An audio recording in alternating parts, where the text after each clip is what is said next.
I had forgotten all about this incident until I read a few stories where the person was too paralyzed with fear to turn around to the sound they heard.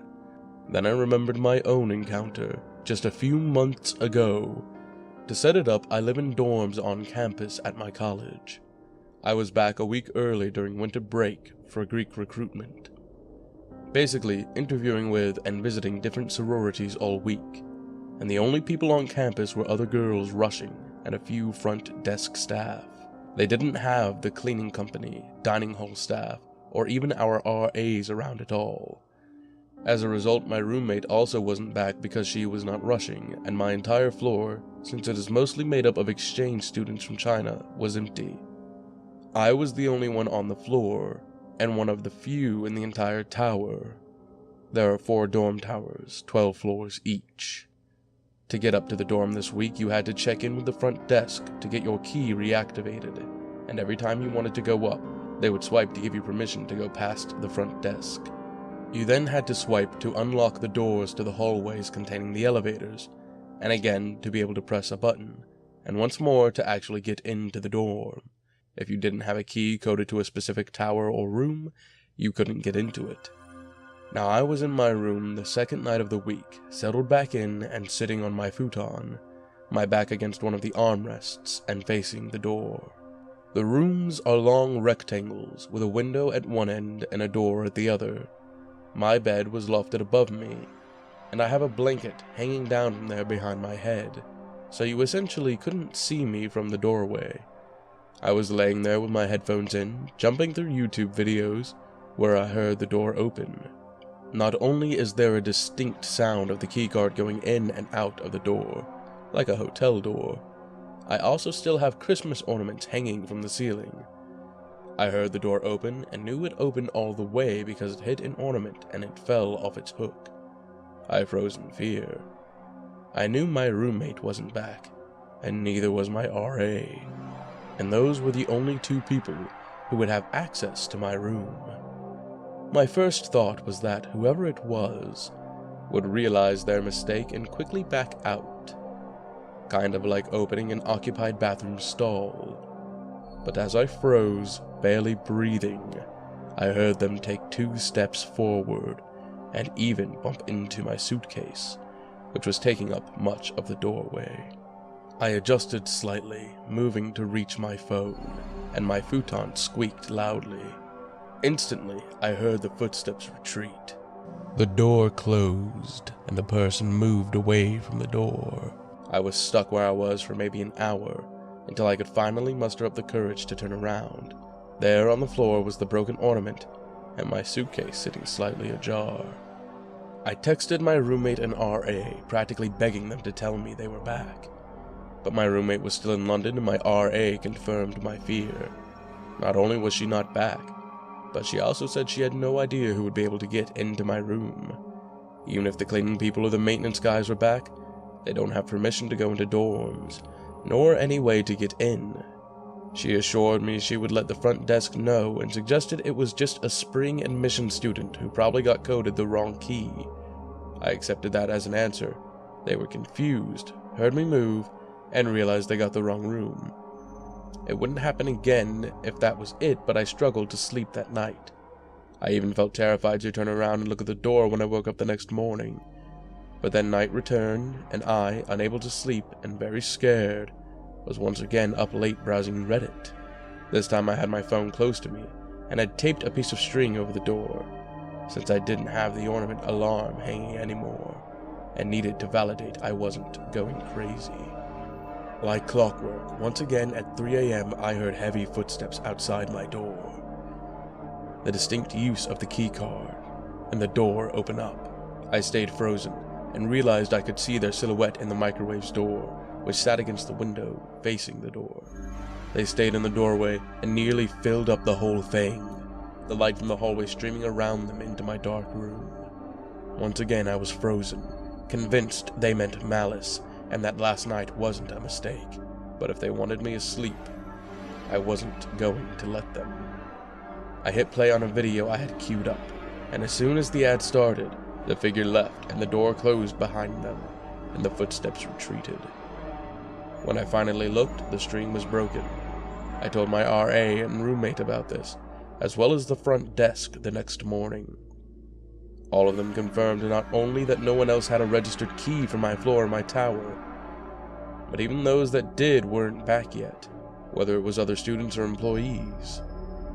I didn't sleep the rest of the week, and kept my suitcase and chair in front of the door, but it never happened again. But even now, months later, that little 9x20 room is terrifying when I'm alone in it, since whoever comes through that door is only a few steps away from my bed, and blocks the only way out. So dorm room creeper, let's not meet for the third time.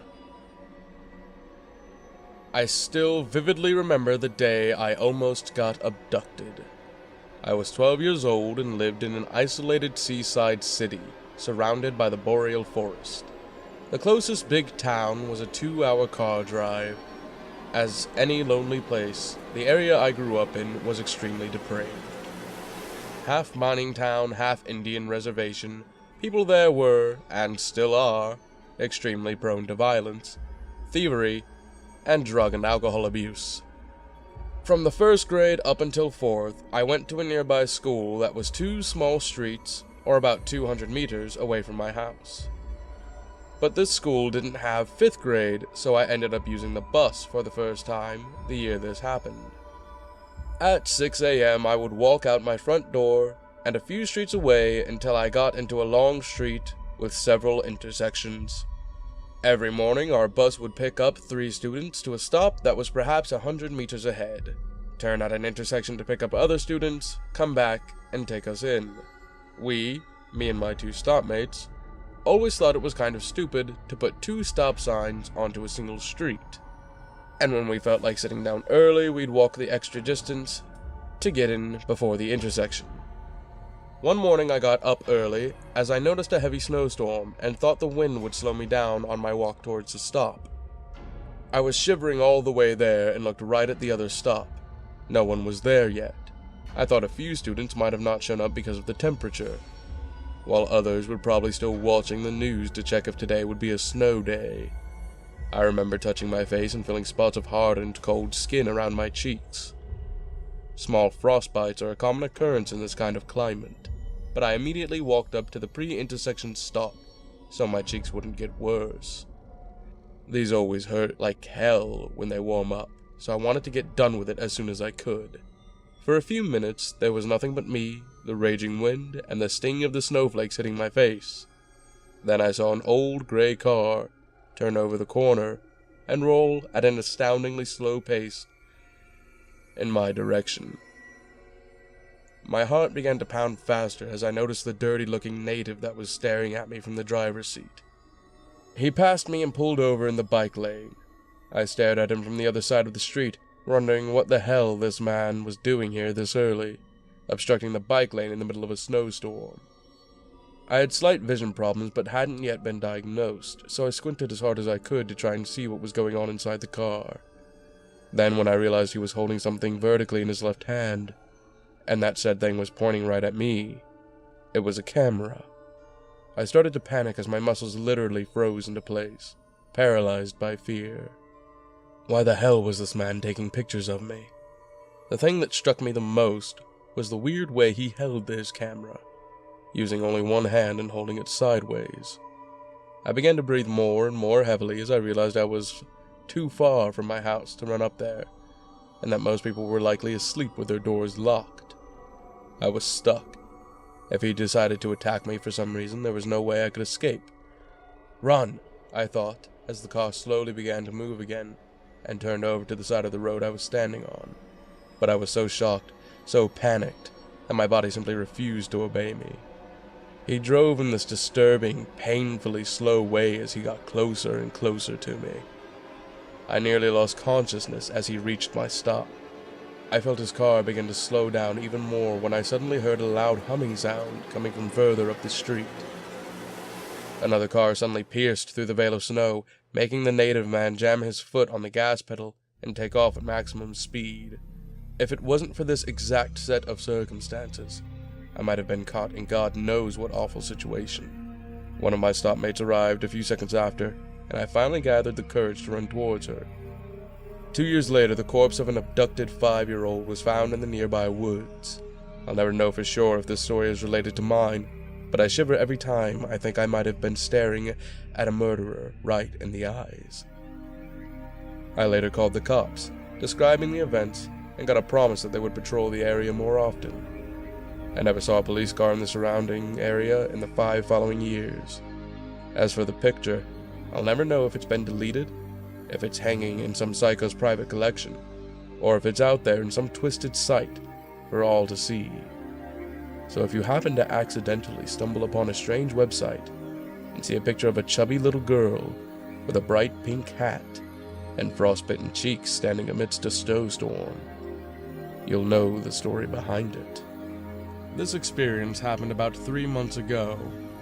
I'm a female, 16 years old, 5'8", and I hate the dark. We just had our school's winter formal, and I wasn't too happy with how it turned out. I tried to look my best for my date, who ended up ditching me for another girl. Needless to say, I was a mess after the dance. Early in the day, we met up at my friend's house, and ended up carpooling to the dance, so my car was left at my friend's house. So after the dance, I was dropped off by my car. Once I got into my car, I let it loose and started crying to make it worse. When I turned on the radio, Adele's Hello was playing. As I was driving home, I was on high alert because I hate the dark, especially when I'm alone. The worst part about my drive is entering my neighborhood because it is poorly lit, and there is almost nobody outside at night. So I entered my neighborhood, and my plan was to park the car and grab my phone and keys and just sprint into my house.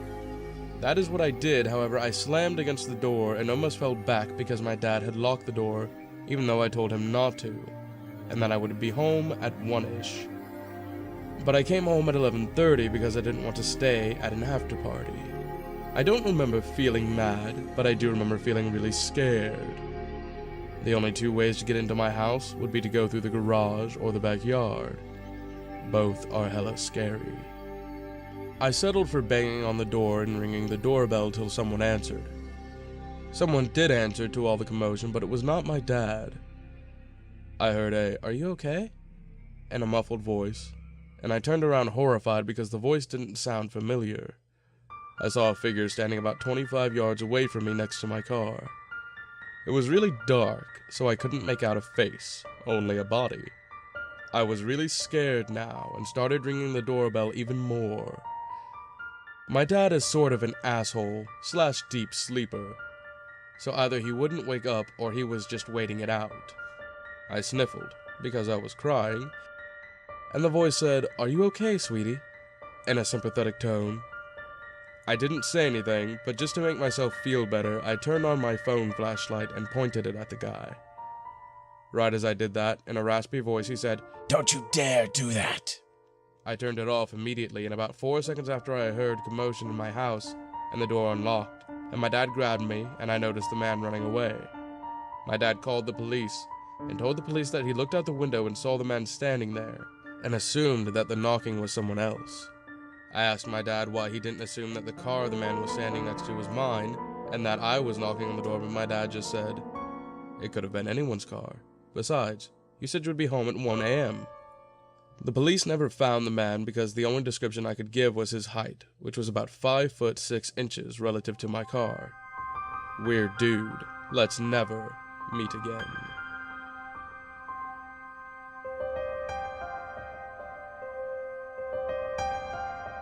A couple of years ago, I found myself in a very disturbing situation. I was getting off work at my student internship in Charlotte, North Carolina, and it had been snowing all day. Now for all you guys who live in the South, you know it's a big deal if it even calls for snow, and grocery stores are raided the nights before. I had decided to go and get some groceries to enjoy with my girlfriend, now wife. Since the mayhem had ended, and only people like me who had trucks or all-terrain vehicles could get around, I went to Walmart and got the groceries I needed and started my way back to my truck. It had started to snow harder, and there was already about 5 to 7 inches on the ground. It was around 12 in the afternoon. I was daydreaming about sledding and watching movies the next couple of days with my girlfriend. Just then, as I reached for my truck, I was jolted by the act of someone grabbing my arm. As I turned around, I saw an older-looking lady who was maybe 5'6". She asked me if I had any cigarettes. Now I don't smoke, so I told her no I didn't, and turned back to my truck. Again, she gently tugged on my arm, and then she told me that she just got here from Alabama, on a bus with her granddaughter and dog, and she was here for breast cancer treatment, and wanted money for a hotel. Again, I honestly told her I had no money on me, which I purposely do because I don't like donating to people's drug habits, and would rather get people food myself if that's what they really want. At this point she said, "Do you know the area well?" Wanting to get out of this situation, I said no I didn't, which was a lie, thinking she'd leave me alone. Then she asked, "Oh, okay. Well, since the weather is so bad, will you drive me to my hotel so I can meet up with my granddaughter and her dog, who are in the hotel lobby waiting? It's right up the road, I can show you." Me being a Christian, I was always taught to help people out. So even though everything at this moment told me to deny this woman again, I told her sure, since I was raised on the rule never judge a book by its cover. Plus, being a male at 6 foot, I figured I could take her if things got dicey. So she jumped in my truck against all odds, and the next thing I know, she's smoking a cigarette in my truck, and I told her politely to please put it out. Being nervous, I missed my first red flag when she asked me for a cigarette, since she obviously had some. She obliged, and threw the cigarette out the window to my dismay. So we started driving up the road towards her hotel, at which point I was on high alert. At the moment of going through the worst-case scenarios in my head, I noticed her fumbling through her purse, searching for something, and looking out of the corner of her eye at me. At which I told her, "Just so you know, I have a gun in my truck, so don't try anything crazy." Now, I did have a gun, but it was a shotgun that I neglected to get out of the back seat a couple days earlier, and in reality, this would do me no good if she pulled a gun on me at that moment. At this, she did stop messing around in her purse and pulled out her cell phone in her pocket. She looked at me and said, "Actually, do you mind taking a detour? I need to pick up some money from some friends." Okay, at this point in time, red flags were firing off, but again, never judging a book by its cover, kept running through my mind. So I told her that was fine, but we had to make it quick, because I needed to make it home. At that moment, she dialed someone on the phone and said, "Yeah, this guy is coming over to bring me to get the stuff. You're ready, right?" At that point, I asked her to talk to the person. When I answered the phone, a man who sounded like he's been chain-smoking since birth said, "Hello?" I started asking him questions like, "What's your name?" and asked him if indeed he knew of any hotels nearby. He seemed to stumble over his words and said he had to go. At this point, I should have gotten a clue and kicked her out of my car, especially after watching so many horror movies. This is when the person goes against their gut and pays for it. But for fear of her actually telling the truth and me feeling like a terrible person, I decided to go on. At this point, we turned down the street and I saw a cop car sitting there off the side. I wanted to go drop her off with the cop, but I would feel terrible if she was actually telling the truth. So I passed the cop, and at this point, with a weird, eerie smile on her face, she said, "Glad he's there now, I feel safe." Now, as we entered the apartment complex, I saw how run down it was. It looked to be a place where heavy drug traffic was going down. Just a very unsettling place, even during the snow. As I parked outside the place she said was her friend's, she said, "Okay, I'll go get the guy and be back." At this, I was very unsettled by everything. Things just didn't seem right. She saw my facial expression of wanting to just get the heck out of Dodge. And to this, she sneered at me, saying something along the lines of me being a terrible person if I left her there, in this weather, under her condition. At this, I got mad. After all, I went out of my way to help her. As I waited, I started to think about things that could happen. What if she brought back a gun? Or worse? At that moment, I saw 3 men coming towards my truck. I realized things weren't right. She had set me up to rob me or something because these guys were big, and one of them had something behind his back, which I couldn't see. At that moment, I put it in reverse and took off. Thank God for 4-wheel drive. I looked back to them chasing me, and to see that what was hidden behind the one guy's back was a crowbar. I don't know what would have happened to me, but now looking back, I see how dumb and blind I was. There was no hotel anywhere close to the area I was in. The nearest hotel or motel was 20 minutes away. Had I waited for those guys to get to my truck, they probably would have beaten me and robbed me. Or worse. I thank God every day that I escaped and was able to get married until this event. After that, I've never been to that Walmart ever again, or the area for that matter. A couple of months later, I told a co-worker this story, and he told me that a year ago the same lady tried the same thing on him, but he declined altogether. Smart move on his part. So horrible lady who lied about having breast cancer to trick people into awful things. I hope you get what's coming to you, and let's never meet again. And do be careful who you help out, because some people will take advantage of you, or even worse. So this occurred many years ago, but it will forever stay with me and change my views on allowing my kids to ever have their own separate phone line. It was a few weeks after Christmas, and my parents had gotten me my own personal phone with my own separate phone line, because that was the cool thing back then before cell phones were big. And I had given my friends the number because who wouldn't, right? Anyway, it was about 3 a.m. and I had been sleeping when my phone begins to ring. I thought, that's odd, who could be calling me this early? We all have to be up for school in the morning. So I answered it, but all that could be heard was breathing on the other end. I laughed it off as someone just messing with me and hung up. I tried returning to sleep, but my phone rang again. This time I answered it and said, "Who is this?" Nothing but breathing again. At this point I was beginning to get irritated. I told them to stop calling me and hung up. I laid down again for about 30 minutes when my phone rang for yet the third time that morning. I was mad, so I answered and said, "This isn't funny. I'm trying to sleep. I have school in the morning. Stop calling me." This time there was a reply. It was a man's voice, sounding very gravelly, and he laughed and said, "I can see you. You're very pretty. Why don't you come out and play in the snow with me?" With that, I hung up and started crying. I ran to my parents' room and woke up my mom, telling her what had happened, and she woke up my dad and made me tell him what had happened. So they both get up and my dad goes into my room and checks the windows and everything. He makes sure all the locks on the doors are locked and proceeds to tell me it's just someone playing a sick joke, and that everything will be fine, and tells me to just unplug my phone from the outlet. So I finally go back to sleep until my mom wakes me up for school. I get up and start getting ready. I open my blinds to my windows that lead to the backyard, and notice that on this very frosty morning, that there were handprints all over my window. I called my parents and they're totally freaked out. My dad immediately called the police. The police come out to take a report and look at the evidence, and they decided they want to go to the backyard.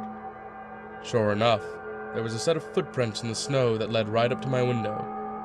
They had gone from the front of the house to the back to my window, back to the back door, and back to the front door. The police think the guy had tried to get into the house.